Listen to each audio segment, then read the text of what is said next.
책장을 넘기는 대신 이야기를 들려드립니다. 안녕하세요. 나무쌤의 이야기입니다. 가면을 벗겨낸 자리에 남은 지옥 정혜연의 그렇게 살아간다를 읽고 이거를 여러분에게 이야기로 들려드리려고 합니다. 우리는 흔히 효와 가족애를 절대적인 도덕의 영역에 둡니다. 병든 부모를 지극정성으로 돌보는 일은 숭고한 일이며 그 과정에서 오직 쾌유만을 바라야 하는 것이 자식과 배우자의 의무라고 믿죠.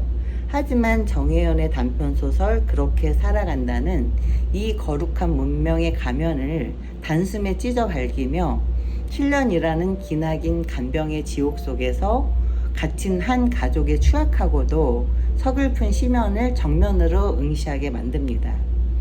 이 작품은 단순히 한 인물의 죽음을 다루는 것이 아니라 그 죽음이 찾아오기만을 마음 깊은 곳에서 은밀히 바랬던 인간의 금기된 본능과 그 본능의 대가로 치러야 하는 처절한 형벌에 관한 기록입니다. 소설의 전반부를 지배하는 것은 식도암이라는 잔인한 질병과 7년이라는 시간의 무게입니다. 처음 아버지가 쓰러졌을 때 가족들이 흘린 눈물과 기도는 의심할 여지 없이 진심이었을 것입니다. 그러나 간병이 삶을 잠식하고 밑빠진 독에 물붓듯 병원비가 통장을 말려버리고 매일같이 환자의 오물과 신음을 받아내야 하는 일상이 7년간 반복되면서 가족들의 영혼은 서서히 썩어 들어갑니다. 여기서 작가가 포착한 인간의 심리적 균열은 소름 끼치도록 사실적으로 표현하고 있습니다. 아버지가 살기를 바라면서도 동시에 차라리 이 고통이 끝나버렸으면 하는 이중적인 마음. 이 잔인한 안도감과 가책의 경계에서 가족들은 이미 살아있는 시체가 되어갑니다. 진짜 소름 끼치는 비극은 아버지가 세상을 떠난 그 이후부터 폭발하기 시작합니다. 아버지가 숨을 거두었을 때 밀려온 찰나의 해방감은 축복이 아닌 저주가 되어서 돌아옵니다. 무덤으로 간 아버지는 매일 밤 자식의 꿈속에 기괴하고 고통스러운 모습으로 나타나 산자의 숨통을 조이고 아버지가 죽기를 바랬던 자신의 추악한 속마음을 들켜버렸다는 죄책감은 자식의 정신을 송두리째 파괴하고 결국 매일같이 정신의학과를 찾아가 독한 약물에 의지하지 않고서는 단 한순간도 버틸 수 없는 폐인으로 만들어 버립니다. 여기에 남편의 수발을 들며 가장 먼저 자아를 잃어버렸던 어머니의 붕괴는 비극의 정점을 찍습니다. 평생을 바쳐 간병했으나 마음 한구석의 도덕적 타락을 감당하지 못한 어머니는 현실을 망각한 채 미쳐버립니다.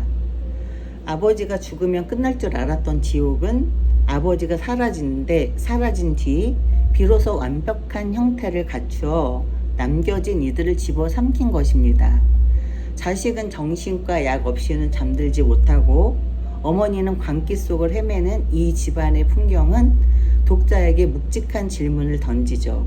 우리는 과연 이 가족에게 손가락질을 할 수 있는가? 작가는 이 참혹한 파멸의 결말을 통해 역설적으로 제목인 그렇게 살아간다를 완성합니다. 속으로는 부모의 죽음을 바랬던 스스로의 이중성과 죄책감에 짓눌려 영혼이 박살났음에도 불구하고 남은 이들은 여전히 숨을 쉬고 밥을 먹으며 구차하게 삶을 지속해야 합니다. 죗값을 치르듯 지옥 같은 일상을 억지로 견뎌내며 살아가는 것 자체가 가장 잔인한 형벌이었던 것입니다. 이 소설은 가족이라는 이름 뒤에 숨겨진 인간의 지독한 이기심을 해부하는 동시에 그 이기심마저도 가혹한 환경 앞에서는 어쩔 수 없이 고개를 드는 슬픈 인간의 한계임을 보여줍니다. 책장을 덮고 나면 꿈에 나타난 아버지의 환영처럼 묵직한 죄책감과 쓸쓸함이 마음 한구석에 길게 그림자를 들이웁니다. 줄거리를 잠깐 살펴보자면 아버지가 청천벽력처럼 식도암 판정을 받습니다. 그 큰 수술을 거친 후에 기적처럼 혹은 비극처럼 무려 7년이라는 기나긴 투병 생활이 시작됩니다. 처음 아버지가 쓰러졌을 때만 해도 온 가족이 지극정성이었죠. 아버지가 제발 다시 일어나기만을 가슴 졸이면서 온 마음으로 간병하고 기도를 했습니다. 하지만 지독한 투병 생활이 1년, 3년, 그리고 결국 7년이라는 끝없는 터널처럼 길어지면서 가족들의 마음속에는 균열이 생기기 시작합니다. 매일 반복되는 엄청난 간병비와 병원비는 집안을 파탄 지경으로 몰고 가고 밤낮 없이 대소변을 수발하며 일상을 빼앗긴 가족들은 육체적으로도 정신적으로도 이미 한계에 다다랐습니다. 이 지옥 같은 상황 속에서 가족들은 이중적인 마음에 괴로워합니다. 머리로는 아버지가 빨리 나아서 우리 곁에 오래 머물기를 바라지만 마음 깊은 곳에서는 차라리 이 간병이 아버지의 죽음으로 끝나기를 바란 것입니다. 나에게 평범한 일상이 찾아오기를 바라는 이기적인 소망이 고개를 든 것이죠. 마침내 아버지가 세상을 떠났을 때 가족들은 슬픔과 동시에 말도 안 되는 해방감을 느끼죠. 하지만 진짜 지옥은 아버지가 숨을 거둔 그 이후부터 시작되었습니다. 아버지가 사라지면 모든 고통이 끝날 줄 알았는데 차디찬 무덤으로 들어간 아버지는 매일 밤 다시게 꿈속에 고통스러운 모습으로 나타나기 시작합니다. 아버지가 죽기를 바랬던 죄책감에 짓눌린 자식은 끔찍한 공포 속에서 환청에 시달리고 매일 정신의학과를 찾아가 독한 약물로 하루하루를 버티는 폐인이 됩니다. 여기에 남편을 간병하며 가장 먼저 영혼이 무너진 어머니는 자책감을 이겨내지 못하고 결국 현실과 환상의 경계를 놓아버린 채 미쳐버립니다. 아버지가 사라진 집안에는 구원 대신 귀신 같은 죄책감만이 남아 있습니다. 매일 정신과 약을 먹어야 하는 자식과 광기 속에서 미쳐버린 어머니가 서로를 바라볼 뿐입니다. 결국 이들은 인간으로서 품어서는 안 될 마음을 품었다는 대가로 남은 삶 전체를 처참하게 저당 잡힙니다. 그리고 잔인한 현실 속에서 말 그대로 억지로 숨을 쉬며 그렇게 살아갈 뿐입니다. 네, 책의 그 줄거리는 이렇게 마감이 됩니다. 참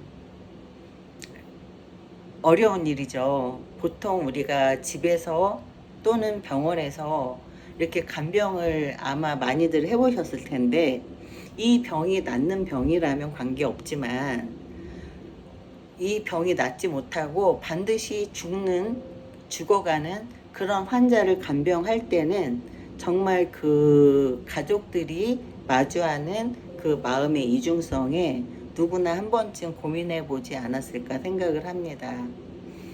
오늘 이야기는 여기에서 마치도록 하고 오늘도 끝까지 함께 해 주셔서 감사합니다. 명작은 읽는 것에서 끝나지 않습니다. 여러분하고 저하고 이 이야기를 오늘 함께 걸었습니다. 다음 이야기에서 뵙겠습니다. 안녕.